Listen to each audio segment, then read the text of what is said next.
தனுஷ் தம்பி கடத்தல் வழக்கில் இன்ஸ்டாகிராம் காதல் திருமணம் செய்த தேனியைச் சேர்ந்த விஜயஸ்ரீயோட தந்தை வனராஜா உள்பட 5 பேர் கைது செய்யப்பட்டு சிறையில் அடைக்கப்பட்டுள்ளனர். ஏடிபி ஜெயராம், எம்எல்ஏ ஜெகன்மூர்த்தி விசாரணைக்கு பின் விடுவித்தனர். இது குறித்து திருவள்ளூர் மாவட்ட எஸ்பி சீனிவாச பெருமாள் தெரிவித்ததாவது: 31A(B) பிரிவின்படி நிபந்தனையுடன் அனுப்பியுள்ளோம். தேவைப்பட்டால் மீண்டும் விசாரணைக்கு அழைப்போம் என்று திருவள்ளூர் மாவட்ட எஸ்பி சீனிவாச பெருமாள் தெரிவித்தார். எனக்கு தெரியும், நாங்கள் 5 years லவ் பண்ணிட்டு இருந்தோம். 1 year ஃப்ரெண்ட்ஸாகவும் இருந்தோம். ஸோ வந்துட்டு வீட்டில் தெரிஞ்சிச்சு அப்படின்றனால நான் கல்யாணம் பண்ணிக்கிட்டேன். இப்போ வந்துட்டு 3 தடவை ஸ்டேட்மெண்ட் கேட்டாங்க. வீட்டிலேருந்து வந்து ஸ்டேட்மெண்ட் கேட்டாங்க போலீஸ் ஸ்டேஷனில். 3 தடவை ஸ்டேட்மெண்ட்டும் எழுதி கொடுத்துட்டோம். அப்புறம் திரும்பி உங்கள் தம்பியை தூக்கிட்டு போயிட்டு கொஞ்சம் காம்ப்ரமைஸ் பேசணும்னு சொல்லிட்டு பிரச்சனை பண்ணாங்க.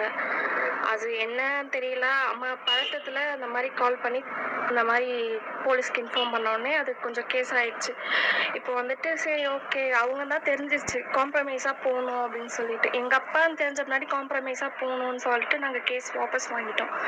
அதுக்கப்புறம் யாரோ இந்த மாதிரி ஏடிஜிபியோட கார் வந்து சொன்னாங்க. அதுக்கப்புறம் ஜெகன்மூர்த்தி ஐயா பேர் சொன்னாங்க. அது வந்து எங்களுக்கு என்னன்னே புரியலை.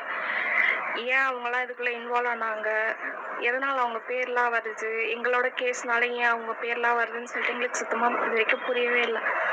எங்களுக்கு வந்துட்டு எந்த ப்ராப்ளமும் இல்லாமல் எங்களை நிம்மதியாக விட்டாங்க அப்படின்னா நாங்கள் எங்களோட ஃப்யூச்சர் அடுத்து நான் இப்போ படிக்கணும் அப்படின்னு நினச்சா நான் படிப்பேன், ஒர்க் போகணுன்னு நினச்சா நான் என்னோட ஜாப் வச்சு ஒர்க் போவேன்.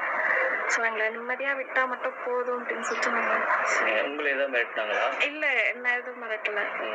காம்ப்ரமைஸ் பேசுறதுக்கு தான் கூப்பிட்டுட்டே இருந்தாங்க. ஓகே, இத்தனை தடவை வந்துரு வீட்டுக்கு வா அப்படின்னாங்க. நாங்கள் ஒரு ரிசப்ஷனாவோ இல்லை திரும்பி மேரேஜ் எல்லாரையும் கூப்பிட்டோம், மேரேஜ் பண்ணுறோம் அப்படின்னு சொன்னாங்க. எல்லாருக்குமே ஓகே தான் சொன்னோம்.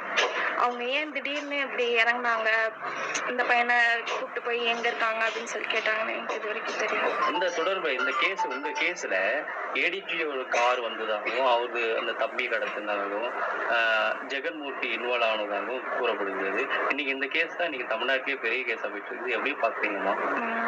ஆனால் எங்களுக்கு என்ன இது வரைக்கும் புரியல. ஏன்னா இவங்க அந்த கார் வந்து இவங்களை கூட்டிகிட்டு போகிற போதெல்லாம் நாங்கள் இந்த இடத்துல இல்லை. நாங்கள் ஒர்க் ஓகே பிரச்சனை முடிஞ்சிச்சு, நம்ம இவருக்கு ஒர்க் அங்கே செட் ஆகிடுச்சு. சரி நம்ம அங்கே இருந்து கொஞ்ச நாள் ஒர்க் பார்க்கலாம், சரி நாங்கள் ஸ்டடீஸ் கண்டினியூ பண்ணாலும் பண்ணுவேன், இல்லாட்டி 1 year ஒர்க் போயிட்டு அப்புறமா கூட அதை நான் கண்டினியூ பண்ணலான்னு சொல்லிட்டு அந்த ஒரு பிளானில் தான் நாங்கள் இருந்தோம். திடீர்னு தான் எல்லா நியூஸும் போகிறது. இப்போ எங்களுக்கே தெரியாது. இப்போ நியூஸில் ஒவ்வொன்றா வர தான் எங்களுக்கே ஷாக்காக இருக்குது. என்னடா இது இப்படி இல்லாமல் நடந்திருக்கு அப்படின்னு சொல்லிட்டு. அரெஸ்ட் ஆனாங்கல்ல வனராஜா உங்க தந்தை வச்சுங்க. மணிகண்டன் யாரு, கணேசன் யாரு, சரத்குமார் யாரு, மகேஸ்வரி யாருன்னு தெரியுமா உங்களுக்கு? இல்ல, மகேஸ்வரி உங்களுக்கு ரிலேட்டிவ் கிடையாது. இது கணேசன் தெரியும். அவர் என்ன ரிலேட்டிவ் உங்களுக்கு? அவர் வந்துட்டு டாடி கிட்ட பார்ட்னரா இருந்தாரு.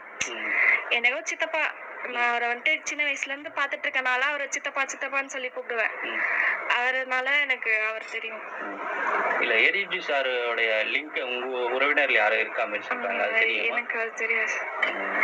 சரி, இப்போ உங்களுக்கு என்ன தேவை? பாதுகாப்பு ஏதாவது வேண்டுமா? எங்களுக்கு பாதுகாப்பு வந்துட்டு அது போலீஸ் தரப்புல அவங்க எங்களுக்கு மேல இருந்து உத்தரவு வந்திருக்கு, நாங்க தரோம் அப்படின்னு சொல்லியிருக்காங்க. அதுக்கு நாங்க வந்துட்டு எந்த இதுவும் பண்ண மாட்டோம்.